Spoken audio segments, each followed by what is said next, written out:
Salut tout le monde, c'est Jérémy. Pour changer un petit peu des vidéos sur les smartphones, comme j'en fais pas mal en ce moment, je me suis dit que j'allais vous parler de la lampe que j'utilise pour me filmer. Du coup, si vous aussi vous faites des vidéos ou vous voulez vous lancer, ça peut vous donner une idée de type de lampe qui pourrait vous intéresser, voir ce modèle-là si ça vous convient.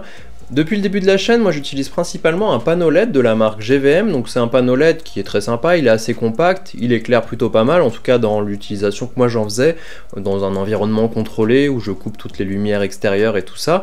Maintenant le souci que j'avais avec celui-là, c'est qu'il me permettait pas vraiment d'orienter la lumière comme je le voulais, et en plus de ça, du coup la lumière était vachement dirigée dans un point et pas forcément très bien diffusée avec ce système-là. Alors j'ai quand même tenté d'utiliser aussi un diffuseur supplémentaire qu'on venait mettre par-dessus ce panneau LED, mais j'ai trouvé que c'était quand même pas non plus l'idéal, et du coup je cherchais quelque chose d'un petit peu plus gros, un petit peu plus qui va venir diffuser la lumière finalement. Du coup j'ai contacté la marque GVM parce que j'ai vu qu'ils en faisaient aussi chez eux avec des softbox, et du coup je me suis dit que ça serait intéressant de pouvoir utiliser ce système là pour avoir une lumière un petit peu plus diffuse, un peu plus douce sur mon visage principalement, et du coup la marque a accepté de me l'envoyer pour que je puisse vous le présenter et du coup l'utiliser pour faire mes vidéos, et c'est le résultat que vous voyez. Donc ça fait déjà quelques vidéos que je l'utilise, donc je sais pas si forcément la différence est flagrante par rapport à ce que j'avais avant, mais je trouve que c'est quand même plus agréable en tout cas sur le visage, et du coup je vais vous présenter ça aujourd'hui.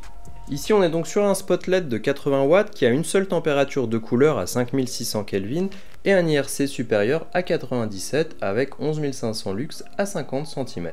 On pourra donc pas changer la température pour avoir une couleur plus chaude ou froide, mais on pourra par contre régler l'intensité en fonction du besoin. Le système arrive avec une softbox, un pied, une alimentation et le spot LED. Le plus long reste d'assembler la softbox, il faut passer les différentes tiges de métal tout autour dans les emplacements prévus et les accrocher sur la base en métal qui sera elle attachée au spot. Il faut ensuite mettre les deux diffuseurs à l'intérieur et sur l'extérieur de la softbox et assembler le tout sur le spot. Et voici en comparaison ce que ça donne avec le panneau LED à droite et le spot sur la gauche. Au niveau du spot, c'est assez simple, on vient juste brancher l'alimentation et on a juste un bouton pour régler l'intensité. On peut aussi orienter la lampe grâce à la poignée située sur le côté droit.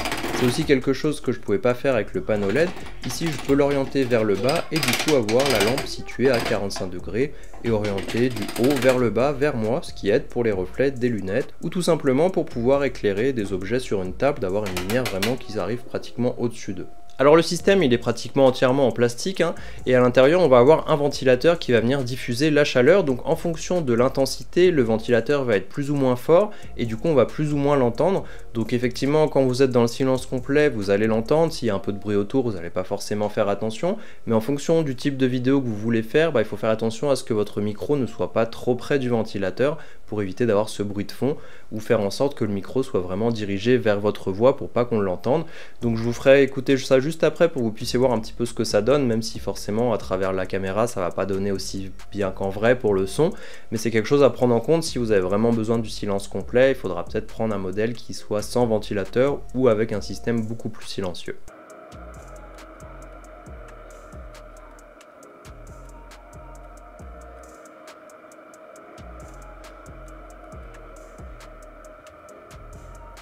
Le système reste assez léger, environ 700 grammes pour la base, sans le softbox. On peut donc le déplacer assez facilement, sauf si on doit s'amuser à démonter toutes les tiges. Bien sûr, là ça sera un peu plus compliqué, mais pour passer d'une pièce à l'autre, ça pose aucun souci. A noter aussi que le pied n'est pas très lourd, donc c'est bien pour le déplacer, mais ça rend le système un petit peu instable quand on le fait pencher d'un côté. Il y a toujours un risque que ça bascule, donc il faut faire attention, éventuellement faire contrepoids avec l'alimentation qui pend de l'autre côté. Alors ici on est sur un appareil qui coûte entre 150 et 200 € en fonction des promotions sur Amazon. Pour des gens qui n'utilisent pas ce type de lumière c'est peut-être cher. Après quand on compare avec des marques plus reconnues ça coûte vite 2 ou 3 fois plus cher que ça, donc finalement c'est pas très cher. Ici dans les points négatifs on va dire c'est que tout est en plastique, donc je sais pas sur le long terme si ça va forcément tenir dans le temps.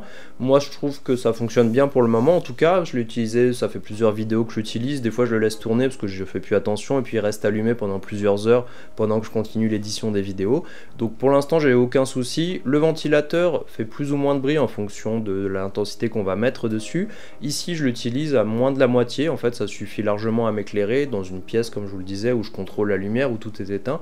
C'est la seule source de lumière en fait que j'ai ici dans le bureau pour m'éclairer, et comme vous le voyez ça fonctionne plutôt pas mal. Ici il se trouve à plus loin que mon bras en fait, donc il pourrait même être plus proche pour m'éclairer plus fort encore ou tout simplement en augmentant la puissance. Je vous montrerai aussi des images en même temps que je vous le dis ça, pour vous montrer l'éclairage sur un mur finalement, en mettant au minimum, au milieu et puis à 100% tout simplement, pour que vous puissiez voir un petit peu ce que ça donne. Donc je pense que c'est une lampe assez intéressante, surtout pour son prix, comme je vous le disais, à 150 € avec la softbox, parce que des fois on a souvent des modèles beaucoup plus chers mais qui n'ont pas la softbox, donc il faut l'acheter à côté. Donc ça augmente un petit peu le prix. Ici on peut aussi très bien adapter, si on a déjà ce type de diffuseur, on peut en acheter d'autres différents pour venir les adapter dessus. Donc je trouve que c'est plutôt intéressant, moi ça me convient bien. Comme je vous le disais, ça va me servir principalement pour mes vidéos comme ça va aussi me servir à éclairer les produits quand je les mets sur une table ou dans des situations comme ça, et ça évite d'avoir une source de lumière qui soit trop concentrée et qui fasse trop de reflets sur les différents produits. La puissance de l'appareil me convient, en tout cas dans mon cas où je suis dans une pièce noire, ça ne pose pas de soucis. Si jamais j'étais dans une pièce où il y avait aussi le soleil, là ça serait un peu plus compliqué, ça permettrait pas d'égaler une puissance aussi forte que le soleil, donc ça serait pas forcément quelque chose qu'on va utiliser en extérieur ou dans des tournages où on aura beaucoup de lumière autre. Donc ici dans des situations comme celle-là, ça va très bien, hein. Voilà, donc j'espère que cette vidéo vous a plu, dites-moi ce que vous en pensez, est-ce que c'est quelque chose qui peut vous servir ou pas, est-ce que ce type de vidéo peut vous intéresser, des produits qui servent finalement à faire des vidéos, parce que forcément j'en utilise tout un tas pour pouvoir me filmer et vous présenter tous ces produits. Donc si vous aussi vous faites des vidéos ou vous voulez vous lancer, peut-être que je pourrais faire un petit peu plus de vidéos sur ces sujets-là. Donc dites-moi ça en commentaire et on se voit très bientôt.